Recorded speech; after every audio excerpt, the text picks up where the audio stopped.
దేవుని మాట విని ఆమెను చేర్చుకొని దగ్గరుండి చూసుకున్నాడు. అయితే దగ్గరుండి చూసుకొని తనకి ఏం నిందలు రాలేదా, అవమానాలు రాలేదా? ఎన్నో రకాలుగా. ఇప్పుడు ఆమెని తీసుకొని వెళ్తుంటే, గర్భం ధరించిన స్త్రీని తీసుకొని వెళ్తూ ఉన్నాడు వివాహం కాకముందే. ఆవిడ చూస్తున్న పక్కన ప్రజలు ఏమంటారు? అరే వీడికి ఇంకా వివాహం కాలా, గర్భం ధరించిన స్త్రీని వెనకేసుకొని తిరుగుతున్నాడు, ఎక్కడ సిగ్గులేదు? మన భాష ప్రకారంగా అయితే అంటారా అన్నారా? మన భాష ప్రకారంగా ఆ రోజుల్లో కూడా మాట్లాడి ఉంటారు. ఆనాడు చూసినట్లయితే ఆ ఐగుస్తు అనే ఒక రాజు ఏం చేశాడంటే ప్రజాశంక రాయాల్సిన అవసరం వచ్చింది. అంటే అప్పుడు 14 సంవత్సరాలకు ఒకసారి ప్రజాసంఖ్య లెక్క పెట్టేవాళ్ళు, జనాభా లెక్క. ఈ జనాభా లెక్కను బట్టి వాళ్ళు పన్ను వసూలు చేయడానికి కోసమై జనాభా లెక్కలు రాసేవాళ్ళంట. ఇంతమంది ఉన్నారంటే ఇంత పన్ను వసూలు చేయాలి అనే ఆ పద్ధతి కోసం వీళ్ళు 14 సంవత్సరాలకు ఒకసారి జనాభా లెక్క రాయాలి. అయితే ఆ జనాభా లెక్క రాయాల్సిన సమయం ఎప్పుడు వచ్చిందంటే ఈ యేసు ప్రభు వారు పుట్టక ముందే, ఆయన గర్భంలో ఉన్నప్పుడే ఈ ప్రజాసంఖ్య రాయవలసిన అవసరము వచ్చింది. ఇప్పుడు మళ్ళీ తర్వాత ఎన్ని సంవత్సరాలకు రాస్తారు? మళ్ళా 14 సంవత్సరాలకు ప్రజాసంఖ్య రాస్తారు. అయితే అప్పట్లో అనంట వాళ్ళు ఎవరైనా గర్భం ధరించుంటే వాళ్ళు కూడా వెళ్ళి ఆ గర్భంలో ఉన్న శిశువు పేరుతో సహా వాళ్ళు జనాభా లెక్కలు రాసుకుంటారు. ఎందుకంటే ఇక కొద్ది రోజులు ఉంటే ఎలాగైనా బిడ్డను కనాలి, ఆ బిడ్డ పేరు అయితే జనాభా లెక్కలో ఉండాలి కదా. కాబట్టి ఆ జనాభా లెక్కలో రాసుకోవడానికి కోసమై అందరూ కూడా వాళ్ళ గ్రామానికి వస్తున్నారు, సొంత గ్రామానికి. అక్కడక్కడ ఉంటున్న వాళ్ళందరూ ఎక్కడికి వస్తున్నారు? సొంత గ్రామానికి. మనకున్నాయి కదా ఎలక్షన్లు జరిగినప్పుడు ఎక్కడెక్కడ ఉన్న వాళ్ళందరూ ఓట్లు వేయడానికి వాళ్ళ సొంత గ్రామానికి వస్తారు. అక్కడ ఎక్కడైనా ఉండొచ్చు, లేక రేషన్ కార్డులు మారుతున్నాయి, ఆధార్ కార్డులు మారుతున్నాయి అంటే మనం ఎక్కడికి వస్తాం? మా సొంత గ్రామానికే వస్తాం. అలాగా ఆ ప్రజాసంఖ్య రాసేటప్పుడు కూడా ఎక్కడెక్కడ ఉన్న వాళ్ళందరూ కూడా వారి ప్రాంతాలలోకి వచ్చి జనాభా లెక్కలు రాసుకుంటున్నారు.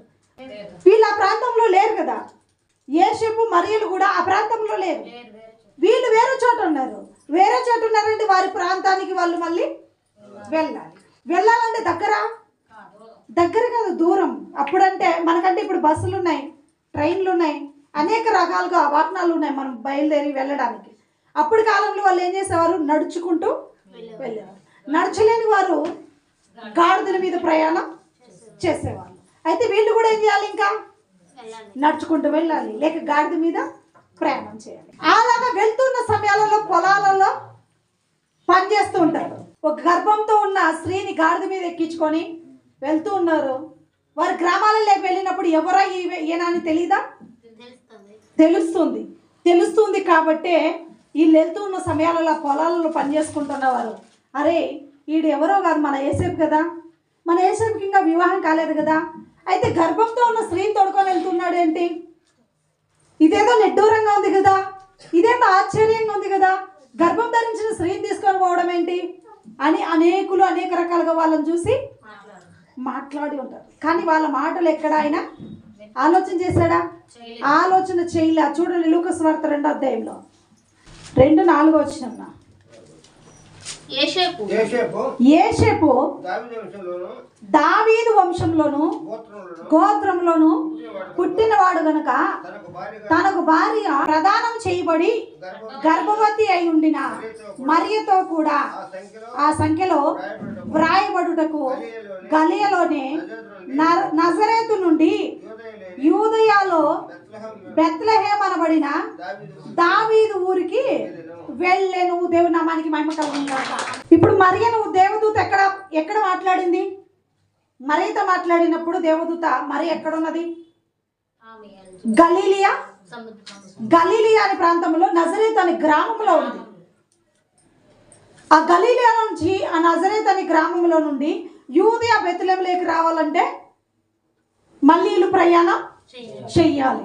ఆ ప్రయాణం చేసే విషయంలో ఎన్ని బాధలు, ఎన్ని సమస్యలు ఎదురుపడతాయి అన్నది మనం మాట్లాడుకున్నాం. ఎంతమంది ఎన్ని రకాలుగా మాట్లాడుకొని ఉంటారు. అన్ని రకాలుగా మాట్లాడుకొని ఉన్నా ఎవరి వైపు ఆయన చూడాల. అయ్యో నన్ను బట్టి ఇలా మాట్లాడతారే, లేక నాకు కాబోయే భార్య గురించి ఇలా మాట్లాడతారే, నేను అక్కడికి వెళ్ళకపోతే పోనీలే, ప్రజాసంఖ్యలో లేకపోయినా పర్వాలేదులే.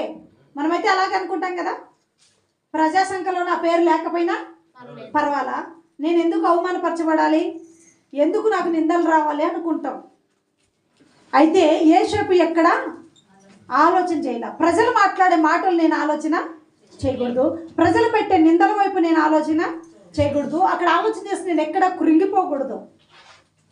మనం ఒక నింద వచ్చింది అనుకో ఎంత కృంగిపోతామో. ఒకరు ఒక మాట అన్నారు అనుకో, ఎవరైనా ఒక మాట అన్నారు అనుకో, ఒక నెల రోజులు కానీ అన్నం తినం. మళ్ళీ ఇంకా పదే పదే పదే పదే నన్ను ఈ మాట అన్నారు అంటాం. కాదు, యోసేపు ఎంతమంది ఎన్ని మాటలు మాట్లాడినా ఆయన ఆలోచన ఎవరి వైపు చూడాలి. చూసింది ఎవరి వైపు చూశాడు? దేవుడు వైపు చూశాడు. దేవుడు నాకు చెప్పాడు, దేవుని మాట ప్రకారంగా నేను ఉండాలి, జీవించాలనుకున్నాడు. కాబట్టి ఆ ప్రజాసంఖ్యలో రాయించుకోవడానికి వెళ్ళి ఆ ప్రజాసంఖ్యలో ఆ పేర్లు రాపించుకున్నాడు. ఎందుకంటే ఈయన కూడా దావీదు వంశంలో నుండి వచ్చినవాడే, వారి వంశంలో నుండి వచ్చినవాడు. కాబట్టి వారి వంశ ప్రకారంగా ఎవరి పేరు రావాలి? యేసు ప్రభు వారి పేరు కూడా ఆ వంశంలో నుంచే రావాలి. ఎందుకంటే మొదటిగా దేవుడు కూడా దావీదుతో అన్నాడు కదా, ఇదిగో ఈ సింహాసనమును, ఆ సింహాసనము మీద ఎక్కువాడు నీలో నుండి ఒకడు వచ్చును అన్నాడు. నీలో నుండి వచ్చును అంటే ఇప్పుడు దావీదు వంశంలో నుంచే రావాలి కదా యేసు ప్రభు వారు కూడా. దాన్ని స్వాధీనం చేసుకోవాలంటే బయట వాళ్ళు రారు కదా. ఇప్పుడు రాజులకు ఒక అధికారం ఉంటుంది, ఆ అధికారం తీసుకొని వెళ్ళి ఇంకొకరికి ఇస్తారా? వాళ్ళ వంశంలో వారి గర్భాన్ని పుట్టిన బిడ్డలకు మాత్రమే ఆ అధికారాన్ని ఇస్తారు, బయట వాళ్ళకి ఇరు కదా. అలాగే ఇప్పుడు ఆ రాజ్య సింహాసనం మీద కూర్చోవాలంటే ఆయన కూడా దావీదు వంశంలో నుంచే రావాలి. దావీదు వంశంలో నుంచి రావాలంటే వరకు చెప్తే సరిపోదు, ప్రజాసంఖ్యలో ఈయన పేరు కూడా రాయబడాలి. రాయబడినప్పుడు ఈయన కూడా దావీదు వంశంలో నుండి పుట్టాడు అని.